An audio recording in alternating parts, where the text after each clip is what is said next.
Hi guys, welcome back to the channel. How's everybody doing today? So I just got in from hunting. Really this year shotgun here at the house has been kind of slim. I think this week all I've seen so far is 2 doe while I've been sitting in my stand. 2 little doe at that. I mean this morning when I was back in Caitlin after go to work, there was 3 doe out in the front yard, but that's 5 o'clock in the morning, so that's not going to do us any good. Needless to say, we're back to the truck. Last video we had some issues. We took it for a little test drive. We definitely hit some bumps in the road, and I mean that literally as well as figuratively. So this front suspension, if you guys remember, back a few videos, we lowered the front suspension by cutting a coil and a half out. Definitely got the ride height where I want it, but the problem is with no bump stops in there, the metal cup that holds the bump stop itself, the rubber bump stop, that cup's actually banging off the axle, which is making for a very harsh ride, obviously. So anytime we hit something, it's metal to metal, which isn't good. Get out on a flat road, not a problem. Also, our transmission pressure gauge, our line had a little leak. So last night I did refill the transmission, so we'll double check that we have a proper level on our 48RE. We'll address the bump stop issue, and how we're going to do that, we're at least going to try it before I put the factory coils back in, because if you remember I did use a set of used coils when we cut the coil spring. So before we go that far, I took the bump stops and I actually cut them in a bandsaw. So I cut it right where it gets fat here, just to give us some more room. Because if we put the whole thing in, it would just be riding right on the axle all the time. So this should give us some clearance.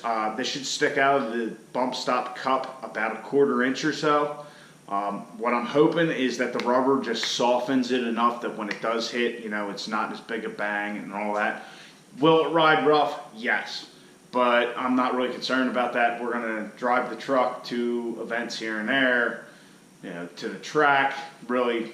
Maybe to the track once this year before we do some other stuff this winter, but it is what it is.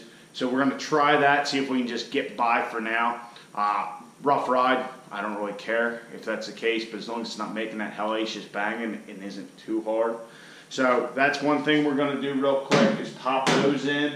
And also, if you remember, I neglected to put the vent line on the back of our transmission because John at Muldoon's did the transmission vent relocation to the rear of it. So I ran the tube last night, and I wanted to put that line separate from the transfer case, just because, so in case something happened, we were pushing fluid or whatever, we weren't putting it into the transfer case from the transmission. Just keep it separate, fuck it. So I couldn't find what I wanted, which was kind of like an axle breather that you see on trucks, and I'll show you an example of that when we go to tie this in. But what I did find at the local auto parts store was a Y. So we'll put the Y in up near the breather, and that's far enough for that tube that we're not pushing any fluid out there. I don't think that's actually really a thing or that it's going to have that problem, but just to be for safe, caution's sake, if you will. So we're going to do that. We'll start the truck. We'll get our fluid level, make sure it's good. We'll take the truck out for a nice test drive, get everything warmed up, get the transmission warmed up this time. I got to stop. Getting a new phone tonight. I ordered a new phone, so that's supposed to be in. So we'll stop, get that, and just drive the truck around, run it through its paces, see how everything is, and give it more of a test drive than we did last time. So I've been rambling on here way too much. Let's get to it and let's start this pig.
So I would call that test drive a success. I drove the truck around for good half hour.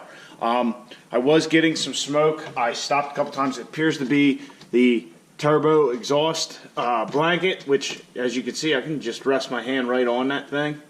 That combined with the manifold blanket that we have, from everything I'm to understand, reading and everything, they will smoke a little bit. That and our downpipe is wrapped, so that'll also smoke a little bit once we get some heat into it. I didn't get crazy on the test drive. You know, I got it up a little over 20 pound of boost a couple of times. The GoPro did die at one point. I don't know right now when, but I stopped a couple times to make sure, you know, everything was okay, and saw the smoke, let it air out a little bit, and yeah, it seemed like it was just a turbo blanket or the exhaust blanket. If I look at my turbo fittings, I mean, my oil feed and all, it doesn't look like anything is leaking as far as that's concerned, so that's good. So there's no oil or anything soaked in it. It does appear we do have a little trans leak. But as you guys can see, we have fluid all over the pan. It doesn't look like it's spraying. I think it's coming from this fitting here, which it is tight. So maybe we'll have to look at that. I don't know where it's coming from. It's not up above here, doesn't seem. Yeah, oh, well, look at that. That's a little loose. That might not be good. Might have to replace that fitting. Shit, that sucks.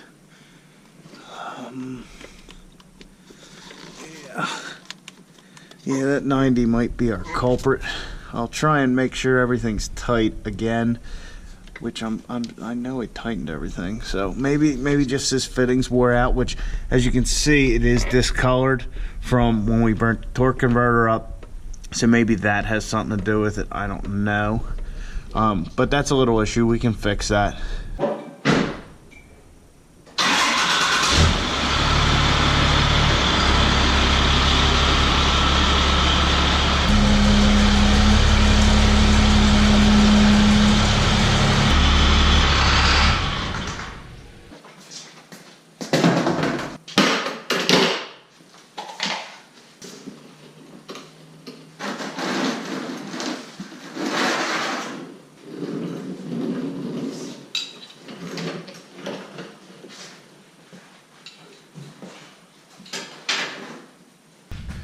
So as you guys can see, that 90 is rather discolored. I mean, it's supposed to be the same color as this part here, that one, and then this was one that was right out of the torque converter when we burnt the torque converter up. So I'm thinking that's our source of our leak, because if you look at it, it's not supposed to be that loose, that's for sure. It's just supposed to be really enough that it'll swivel, but as you can see, it's got a lot of play.